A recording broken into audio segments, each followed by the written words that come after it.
ಈ ಕ್ಷೇತ್ರದಲ್ಲಿ ಕುತೂಹಲ ಅನ್ನಿಸುವಂಥ ಮತ್ತು ಆಶ್ಚರ್ಯ ಅನ್ನಿಸುವಂಥ ಒಂದು ಮಂಗನ ಶಿಲೆ ಇದೆ. ಅದರ ವಿಶಿಷ್ಟತೆ ಏನು ಅಂತಂದರೆ ನೋಡಿ, ಇದು ಆ ಮಂಗ. ಈ ಮಂಗಕ್ಕಿದೇನು ಹಚ್ಚಿದಾರಲ್ಲ ಬಾಳೆಹಣ್ಣು, ಹೀಗೆ ಆ ಮಂಗನ ಆಕೃತಿಗೆ ಬಾಳೆಹಣ್ಣನ್ನು ಸವರಿದರೆ ನಮಗೆ ಗಂಟಲು ಬೇನೆ, ಗಂಟಲು ಊತ, ಹಲ್ಲು ಊತ ಈ ಥರದ್ದೇನಾದರೂ ನೋವುಗಳಿದ್ದರೆ ನಿವಾರಣೆ ಆಗುತ್ತೆ ಅಂತಕ್ಕಂಥದ್ದು ಭಕ್ತರ ನಂಬಿಕೆ. ನೀವು ಈ ವಿಷಯವನ್ನು ನಂಬಲಿಕ್ಕಿಲ್ಲ, ಆದರೆ ಇದನ್ನು ಅನುಭವಿಸಿದಂಥ ಒಬ್ಬ ಭಕ್ತರಿದ್ದಾರೆ. ಅವರ ಅಭಿಪ್ರಾಯವನ್ನು ನೀವೇ ಕೇಳಿ.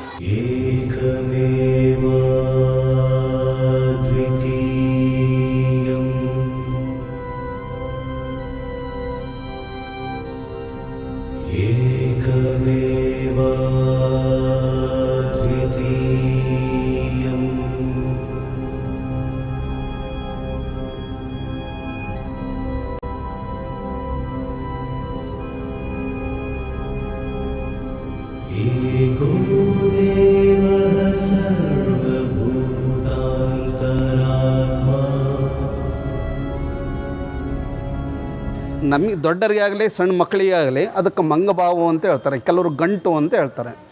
ಅದು ನಿವಾರಣೆ ಆಗಲಿಕ್ಕೋಸ್ಕರ ಆ ಮಗುಗೆ ಆಗಲಿ ದೊಡ್ಡರಿಗಾಗಲಿ ಆ ಬಾಳೆಹಣ್ಣನ್ನು ತೆಗೆದುಕೊಂಡು ಬಂದು ಇರತಕ್ಕಂಥ ಕಲ್ಲಿನ ಪ್ರತಿಮೆಯಲ್ಲಿ ಪ್ರತಿಷ್ಠಾಪನೆ ಮಾಡಿರ್ತಕ್ಕಂಥ ಮಂಗಣ್ಣನಿಗೆ ಅಥವಾ ಆಂಜನೇಯ ಸ್ವಾಮಿಗೆ ಮೈ ತುಂಬ ತಿಕ್ಕಿದರೆ ಬಂದಿರತಕ್ಕಂಥ ನಮಗೆ ಗಂಟಲ ಬೇನೆ ಅಥವಾ ಗಂಟಲ ನೋವು ನಿವಾರಣೆ ಆಗುತ್ತೆ ಅನ್ನೋದೊಂದು ಪ್ರತೀತಿ. ಈ ಆಗಿನ ಕಾಲದಿಂದಲೂ ಇಂಥ ವಿದ್ಯಾವಂತರು ಮತ್ತು ಸೈನ್ಸ್ ಯುಗದಲ್ಲೂ ಕೂಡ ಇವತ್ತಿನ ಕಾರ್ಯಕ್ರಮ ಇಲ್ಲಿ ಜರುಗ್ತಾ ಇದೆ.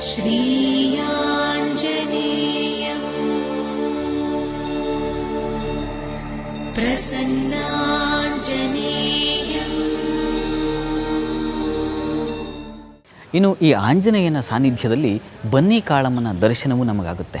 ಬನ್ನಿ ವೃಕ್ಷದ ಕೆಳಗಡೆ ಆಕೆಯ ಪ್ರತಿಷ್ಠಾಪನೆ ಆಗಿರೋದ್ರಿಂದ ಆಕೆಯನ್ನು ಬನ್ನಿ ಕಾಳಮ್ಮ ಅಂತ ಕರೀತಾರೆ. ಆಕೆಗೂ ಈಗ ವಿಶೇಷವಾದ ಪೂಜಾದಿಗಳು ನೆರವೇರುತ್ತೆ. ಆ ದೃಶ್ಯಗಳನ್ನು ನಾವೀಗ ಕಣ್ತುಂಬಿಸಿಕೊಳ್ಳೋಣ ಬನ್ನಿ.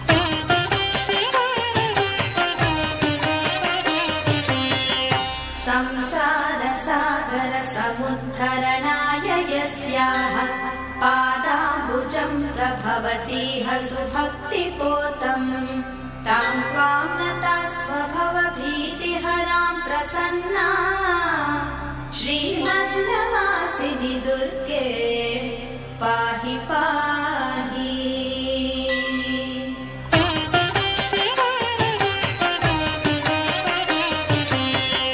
ಸ್ವರ್ಗಾಪವರ್ಗ ಫಲದೆ ನಿಜಬೋಧರೂಪೇ ದುರ್ಗೆ ದದಾಸ್ಯಮರಭೋಗಮನಂತಕಾಲಂ ನಿಶ್ರೇಯಸಂ ಚ ಪದಪಂಕಜ ಸೇವಕಾನಾಂ ಶ್ರೀಮಲ್ಲವಾಸಿನಿ ದುರ್ಗೆ ಪಾಹಿ ಪಾಹಿ.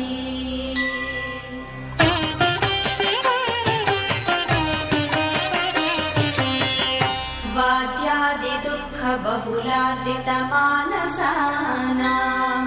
ರಕ್ಷ ಪಿಶಾಚಕ ಮಹಾಭಯಪೀಡಿತಾನಾಂ ಮಾತಸ್ತ್ವಮೇವ ಶರಣಂ ಸತತಂ ನರಾಣಾಂ ಶ್ರೀಮಲ್ಲವಾಸಿನಿ ದುರ್ಗೆ ಪಾಹಿ ಪಾಹಿ. ಈ ಸಾನ್ನಿಧ್ಯದಲ್ಲಿ ನಾವು ದರ್ಶನ ಮಾಡಬೇಕಾದ ಮತ್ತೂ ಒಂದು ದೇವ ಸಾನ್ನಿಧ್ಯವಿದೆ. ಅದನ್ನು ಭೂತಪ್ಪ ಬಯಲು ಅಂತ ಕರೀತಾರೆ. ಭೂತೋಚ್ಚಾಟನೆ, ಭಯ ನಿವಾರಣೆಗಾಗಿ ಊರ ಜನ ಈ ಭೂತಾರಾಧನೆಯನ್ನು ಮಾಡ್ತಾರೆ.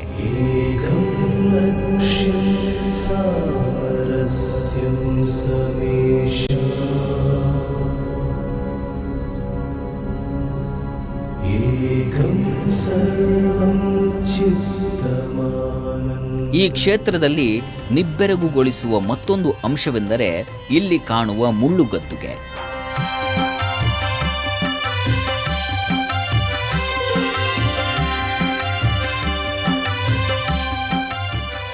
ಇಲ್ಲಿ ಮುಳ್ಳೋತ್ಸವವನ್ನು ಆಚರಿಸ್ತಾರೆ.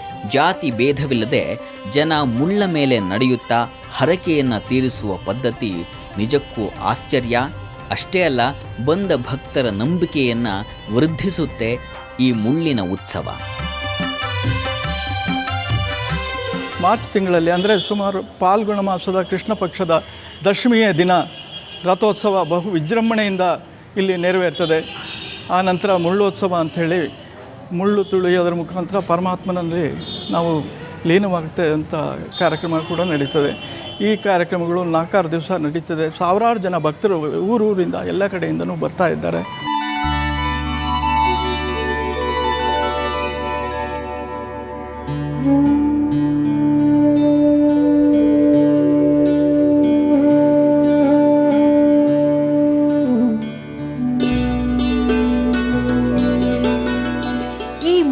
ಗದ್ದುಗೆಯಲ್ಲಿ ಓಡಾಡುವ ಹರಕೆ ಹೊತ್ತವರನ್ನ ನೋಡಿದ್ರೇನೆ ಮೈ ಜುಮ್ಮನ್ನುತ್ತೆ. ಅದು ಭಕ್ತಿಯ ಪರಾಕಾಷ್ಠೆ ಬಿಡಿ. ಆದರೆ ಇಲ್ಲಿಗೆ ಬರುವಂತಹ ಜೀವೋತ್ತಮನ ನೆನೆದು ಬರುವಂತಹ ಸರ್ವ ಭಕ್ತರಿಗೂ ಹನುಮ ಹರಸುತ್ತಾನೆ, ಪೊರೆಯುತ್ತಾನೆ. ಇದು ಈ ಕ್ಷೇತ್ರದ ಮಹಿಮೆ. ಮತ್ತೆ ಮುಂದಿನ ವಾರ ಇನ್ನೊಂದು ಗುಡಿಯ ದರ್ಶನದೊಂದಿಗೆ ನಿಮ್ಮ ಭೇಟಿ. ನೇರ, ದಿಟ್ಟ, ನಿರಂತರ ಸುದ್ದಿಗಾಗಿ ನೋಡ್ತಾ ಇರಿ ಸುವರ್ಣ ನ್ಯೂಸ್.